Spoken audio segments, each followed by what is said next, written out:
Vì sao người Trung Quốc có mặt ở khắp nơi? Trên thế giới có bao nhiêu Hoa Kiều?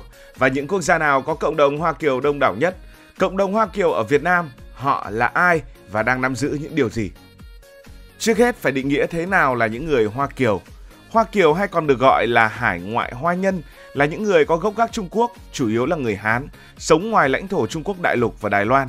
Họ có thể là công dân Trung Quốc di cư tạm thời hoặc là những người gốc Hoa đã nhập tịch nước khác. Trong câu chuyện ngày hôm nay, chúng ta sẽ dùng từ Hoa Kiều để chỉ chung tất cả cho dễ hiểu. Trước khi xem xét về số lượng của những người Hoa Kiều thì hãy trả lời câu hỏi: tại sao người Hoa lại có mặt khắp nơi? Câu chuyện di cư của người Hoa bắt đầu từ rất lâu, nhưng sự bùng nổ mạnh mẽ đến vào khoảng thế kỷ 16 đến thế kỷ 19. Đó là một giai đoạn không ổn định giữa triều đại nhà Minh và sau đó là triều đại nhà Thanh. Chiến tranh, đói nghèo, bất ổn khiến cuộc sống trở nên khó khăn. Nhiều người dân ở những tỉnh ven biển quyết định lên tàu vượt đại dương để tìm kiếm cơ hội sống tốt hơn. Họ đến với Đông Nam Á như là Việt Nam, Thái Lan, Malaysia, Indonesia, Philippines. Khu này thì gần Trung Quốc, nơi này cũng có những cảng biển nhộn nhịp và có cơ hội kinh doanh rộng mở đối với họ. Tiếp đó thì Trung Quốc lại trải qua thời kỳ thực dân phương Tây và thời kỳ này cũng góp phần đẩy nhanh làn sóng di cư. Người Hoa được đưa đến làm lao động ở những đồn điền cao su, ở mỏ thiếc hay là xây dựng đường sắt ở các thuộc địa của Anh, Pháp và Hà Lan. Ví dụ ở Mỹ, hàng chục ngàn người Hoa từ Quảng Đông đã đến đây để tham gia xây dựng tuyến đường sắt xuyên lục địa thế kỷ 19, bất chấp điều kiện làm việc cực kỳ khắc nghiệt. Ở Malaysia và Indonesia, họ làm việc trong các mỏ và đồn điền, dần tích lũy vốn để mở cửa hàng và buôn bán. Đến cuối thế kỷ 20, khi Trung Quốc mở cửa kinh tế dưới thời của Đặng Tiểu Bình, một làn sóng di cư mới lại xuất hiện. Họ là những du học sinh, những doanh nhân, những chuyên gia công nghệ từ Trung Quốc bắt đầu đổ đến Bắc Mỹ, châu Âu và châu Úc để làm việc. Từ những khu phố tàu ở San Francisco đến các trung tâm công nghệ ở thung lũng Silicon, người Hoa giờ đây không chỉ là những người lao động bình thường mà còn là những nhà lãnh đạo, những kỹ sư và cả những tỷ phú. Yếu tố thứ hai thúc đẩy sự xuất hiện của người Hoa ở khắp mọi nơi đó là tinh thần kinh doanh của họ. Họ luôn nhìn thấy những cơ hội của mình và họ sẵn sàng thử sức. Nếu bạn từng đi qua một khu phố tàu ở bất kỳ đâu đó hay thậm chí là chợ lớn ở thành phố Hồ Chí Minh, bạn sẽ thấy ngay sự nhộn nhịp của những quán ăn, nhà hàng, của những doanh nghiệp. Đây chính là minh chứng cho tinh thần kinh doanh của người Hoa. Họ nổi tiếng với tính chăm chỉ, tiết kiệm và rất đoàn kết khi ra nước ngoài. Ở bất kỳ đâu họ cũng xây dựng các bang hội để tổ chức cộng đồng hỗ trợ lẫn nhau về tiền bạc, việc làm và bảo vệ nhau ở nơi đất khách quê người. Một điểm mạnh nữa là khả năng thích nghi. Người Hoa ở Đông Nam Á thường học ngôn ngữ bản địa, kết hôn với người địa phương nhưng vẫn giữ được bản sắc văn hóa qua các lễ hội, các ngôi chùa và những trường học. Ở Mỹ họ có thể là kỹ sư tại Google, ở Malaysia họ có thể là ông trùm bất động sản, ở Việt Nam họ là người sáng lập những thương hiệu nổi tiếng như Kinh Đô hay Bitis. Vậy trên thế giới có bao nhiêu Hoa Kiều? Theo các nguồn thống kê, tổng số Hoa Kiều dao động từ 40 cho đến 60 triệu người tùy vào cách định nghĩa.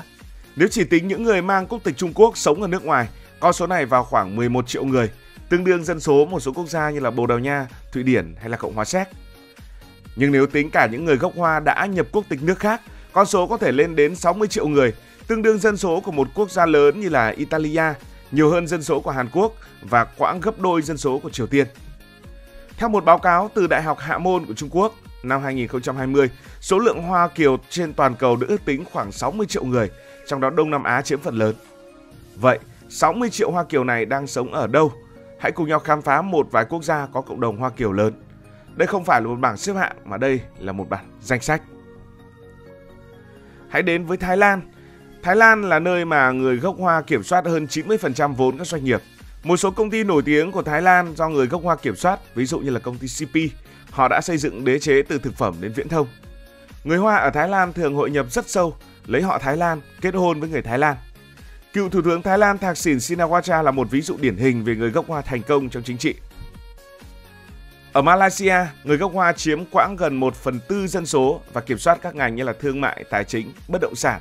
Một số thương hiệu nổi tiếng của Malaysia do người gốc Hoa điều hành.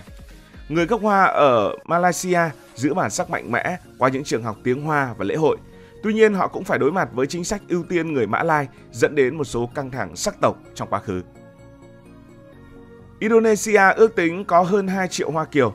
Người gốc Hoa chỉ chiếm 1-2% dân số Indonesia nhưng lại kiểm soát phần lớn nền kinh tế với các gia tộc như là Salim Group. Người gốc Hoa ở Indonesia từng bị đồng hóa khắc nghiệt dưới thời của ông Suharto, buộc phải đổi họ tên thành người Indonesia, giống như người Indonesia. Đã từng có những giai đoạn rất căng thẳng tại đây.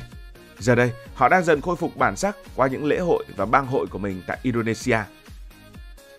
Cũng ở Đông Nam Á, Singapore được coi là thủ phủ của người gốc Hoa trong khu vực. Với đa phần dân số là người gốc Hoa, Singapore là ví dụ tiêu biểu cho sự thành công của những Hoa Kiều với hệ thống giáo dục song ngữ và văn hóa Trung Hoa đậm nét. Cựu Thủ tướng Lý Quang Diệu đó là minh chứng cho sự thành công của những người gốc Hoa tại Singapore. Ở Philippines thì tại Manila, khu Binondo là một trong những khu phố tàu lâu đời nhất thế giới, được thành lập từ năm 1594. Người gốc Hoa kiểm soát khoảng 50% nền kinh tế với những gia tộc như là Lusiotan. Người Hoa ở đây có lịch sử lâu đời với nhiều doanh nghiệp và nhiều gia đình truyền thống họ đã duy trì qua rất nhiều thế hệ. Và tất nhiên, không thể không kể đến những người gốc Hoa tại Trung Quốc. Từ khu phố tàu ở San Francisco cho đến những nơi khác, người Hoa đã biến những khu vực này trở thành trung tâm kinh tế, văn hóa. Người Hoa ở Trung Quốc khá thành công. Họ hoạt động mạnh trong công nghệ, y khoa và học thuật. Ví dụ chúng ta hay xem thể thao thì một số bộ môn cần đến sự khéo léo của đôi tay. Mặc dù là đoàn Mỹ nhưng chúng ta thấy đa phần là người gốc Hoa. Hay là những cái cuộc thi Olympic toán học thì cũng đa phần là người gốc Hoa. Làn sóng di cư mới gần đây thì bao gồm nhiều du học sinh và chuyên gia công nghệ. Họ cũng đã góp phần vào sự phát triển của những công ty công nghệ tại nước Mỹ. Vậy còn ở Việt Nam thì sao? Việt Nam có bao nhiêu Hoa Kiều? Việt Nam có khoảng trên dưới 1 triệu người gốc Hoa, chủ yếu sống tại thành phố Hồ Chí Minh. Cộng đồng Hoa Kiều ở Việt Nam có lịch sử hàng trăm năm nhưng mà chủ yếu từ thời kỳ nhà Minh.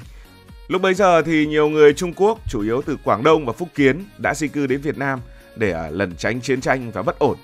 Họ định cư ở những cảng biển như là Hội An, Phố Hiến, sau này là Chợ Lớn. Những người này được gọi là những người Minh Hương. Minh ở đây chính là nhà Minh và Hương ở đây là quê hương, theo một số cách giải thích. Và họ đã hòa nhập với xã hội Việt Nam nhưng vẫn giữ được bản sắc riêng. Đến thời kỳ Pháp thuộc thì Chợ Lớn trở thành trung tâm thương mại lớn ở khu vực Đông Dương. Nhiều người Hoa đã kiểm soát những ngành như là gạo, vải và tiểu thủ công nghiệp. Đó là sống còn thời kỳ bấy giờ. Họ xây dựng các hội quán để đoàn kết cộng đồng và hỗ trợ kinh doanh. Những hội quán này không chỉ là nơi thờ cúng mà còn là những nơi giao lưu giúp người Hoa vượt qua khó khăn và phát triển. Sau năm 1975 thì một số người Hoa đã rời Việt Nam do những thay đổi về mặt đất nước, nhưng nhiều người ở lại và vẫn tiếp tục đóng góp cho kinh tế của Việt Nam. Ngày nay, cộng đồng Hoa Kiều vẫn là một phần không thể tách rời của thành phố Hồ Chí Minh với dấu ấn rõ nét ở Chợ Lớn. Người Hoa ở Việt Nam thường thuộc những nhóm như là Quảng Đông, Phúc Kiến, Hải Nam, Triều Châu. Mỗi nhóm lại thường có hội quán riêng với kiến trúc độc đáo và những hoạt động cộng đồng. Dù hội nhập sâu với người Việt thì người Hoa vẫn giữ ngôn ngữ và phong tục riêng. Cũng giống như ở những nước khác thì người Hoa ở Việt Nam có ảnh hưởng trong kinh tế, đặc biệt là trong các ngành thương mại, công nghiệp và gần đây là bất động sản cũng như tài chính. Nhiều thương hiệu nổi tiếng của Việt Nam đều do người gốc Hoa sáng lập. Ví dụ như là thương hiệu Kinh Đô, thương hiệu mà chúng ta hay thấy những cái dịp Trung thu. Thì thương hiệu này được thành lập bởi ông Trần Kim Thành, một người gốc Hoa ở Chợ Lớn. Từ một tiệm bánh nhỏ thì Kinh Đô đã trở thành vua bánh kẹo của Việt Nam.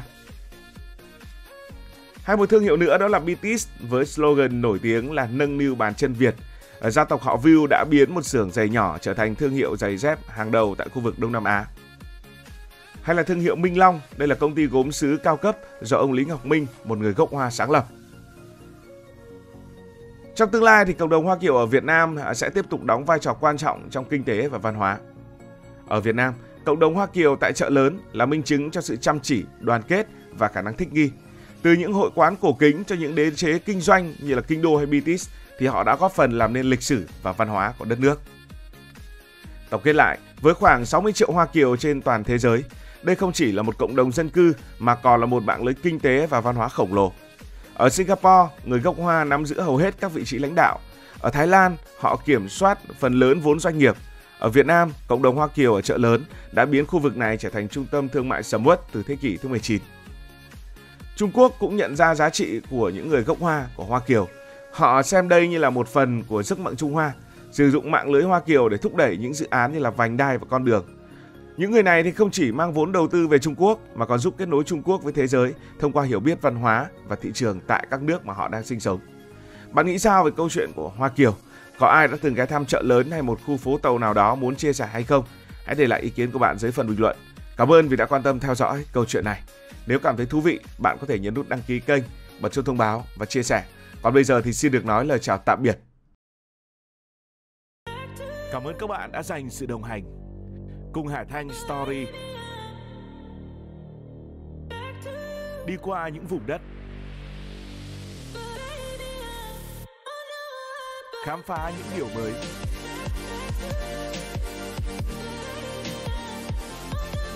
Đừng ngần ngại, hãy để lại những góp ý và xin được hẹn gặp lại.